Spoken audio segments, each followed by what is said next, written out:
राज्याचं हिवाळी अधिवेशन संपलेलं आहे. सरकारकडून ज्या विदर्भाच्या आणि महाराष्ट्रातल्या जनतेच्या अपेक्षा होत्या त्या पूर्णपणाने फेल्युअर झालेला आहे.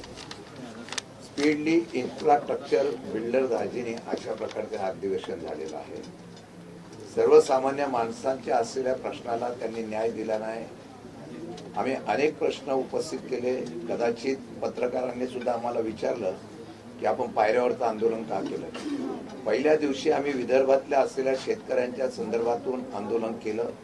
नंतर सभागृहामध्ये आम्ही स्ट्रॅटेजी ठरवली की सभागृहामध्ये जाऊन आम्ही विरोधक म्हणून आक्रमकतेने मुद्दे मांडू. आम्ही तशा प्रकारची आक्रमकता दाखवली. विशेषतः विधान परिषदेमध्ये बरेच अधिकारी चुकीचं काम करत होते, त्यांना आम्ही बडतर्फाने त्यांच्यावर कारवाई करायला लावली.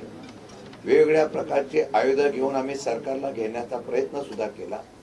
परंतु निर्ढावलेलं सरकार आहे. टिबल इंजिन सरकार किती पळतंय हे दाखवण्याचा प्रयत्न करत असताना पूर्णपणाने भ्रष्टाचारांना पाठीशी घालणारं सरकार आणि त्याचबरोबर ज्या आत्ता त्यांनी योजना जाहीर केल्या त्या योजनेमध्ये फक्त व्यावसायिकता होती.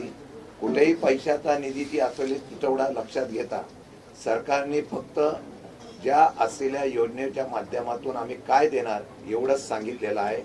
त्यामुळे मला वाटतं की आत्ताच्या या अधिवेशनामध्ये फार काही या महाराष्ट्रातल्या जनतेला मिळालं असं द्योतक नाही. मी आपल्याला एवढंच सांगू इच्छितो की आत्ताच्या या अधिवेशनामध्ये फक्त आणि फक्त कोट्या करण्याच्या बाबतीमधली भाषणं ऐकली आम्ही.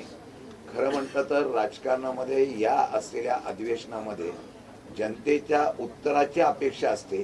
दुर्दैवाने त्या अपेक्षा नव्हत्या. फक्त राजकीय कुरघोडीच्या फक्त आरोप प्रत्यारोप झाले. त्याचा उल्लेख सचिन भाऊंनी केला.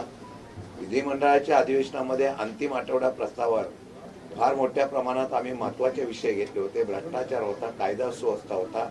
अशा प्रकारचा निर्णय घेत असताना सुद्धा मुख्यमंत्री आणि बाकीचे सगळे सांगत असतील की गेलेली बेपत्ता झालेली मुलं ही 90% परत आलेली आहेत.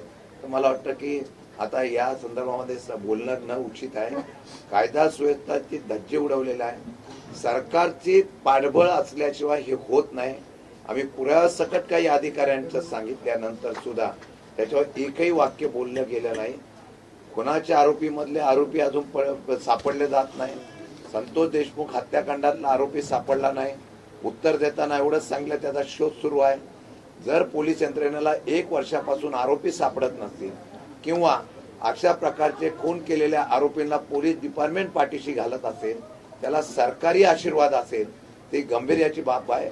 त्यामुळे सगळीकडे हे सरकार फेल्युअर झालेलं आहे आणि अधिवेशनामध्ये सुद्धा फेल्युअर झालं असं